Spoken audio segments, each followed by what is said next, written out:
Tidak semua kemarahan lahir dari kebencian. Ada kemarahan yang datang dari rasa kecewa, bahkan terhadap Tuhan. Yunus duduk di bawah pohon, memandang kota Niniwe. Ia tidak bersuka cita atas perbuatan massal yang baru saja terjadi. Ia tidak menari karena kemenangan kerajaan Allah. Ia marah, sakit hati. Ia merasa dikhianati oleh kemurahan Tuhan sendiri. Aku tahu Engkau Allah yang pengasih dan penyayang. Itu sebabnya aku tidak mau pergi ke Niniwe.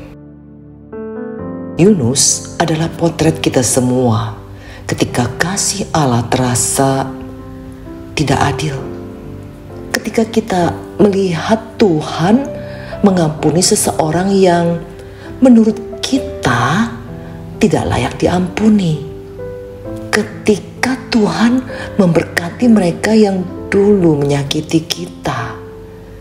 Ketika Tuhan memulihkan hidup orang yang masa lalunya kelam.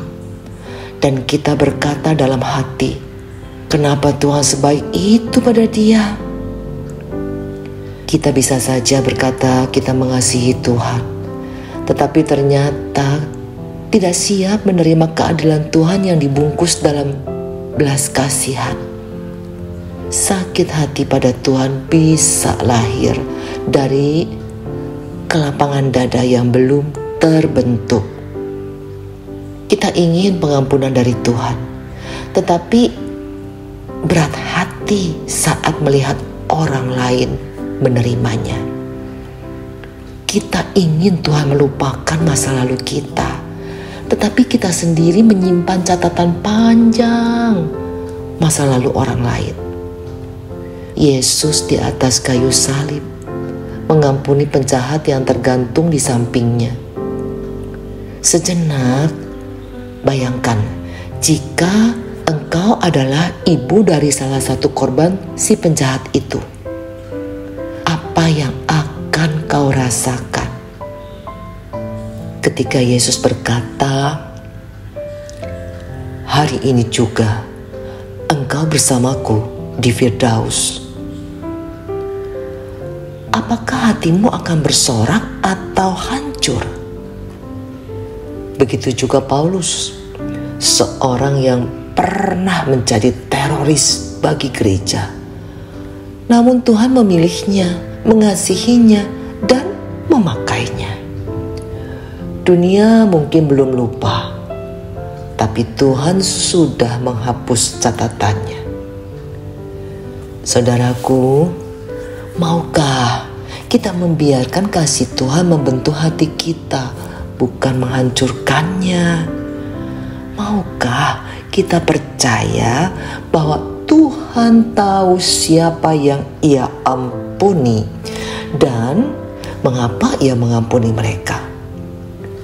Apakah kita cukup rendah hati untuk berkata, Tuhan, ajar aku bersuka cita ketika Engkau mengampuni yang berdosa sebagaimana aku pun telah Kau ampuni.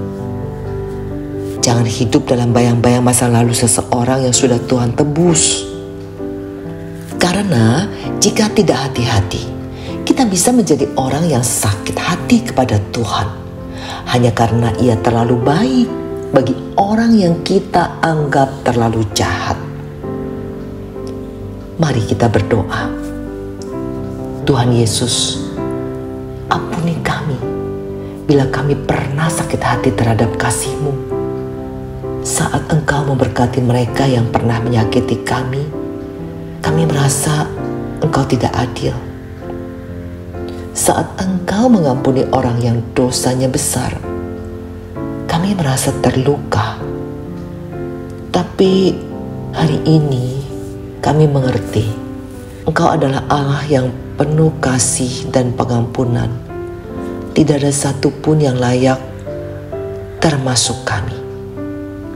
Ajar kami memiliki kelapangan hati seperti hati-Mu, Bentuk kami untuk bersuka cita saat orang berdosa bertobat dan percaya bahwa kasih karuniamu jauh lebih besar daripada rasa sakit kami. Biarlah kami tidak menjadi hakim atas masa lalu orang lain, karena Engkau sendiri sudah melupakan dan menguburkannya di tubir laut. Dan ketika kami sulit menerima, peluk kami dalam pengertian-Mu. Dan ubahlah hati kami, ya Tuhan. Dalam nama Yesus yang mengampuni tanpa batas, kami berdoa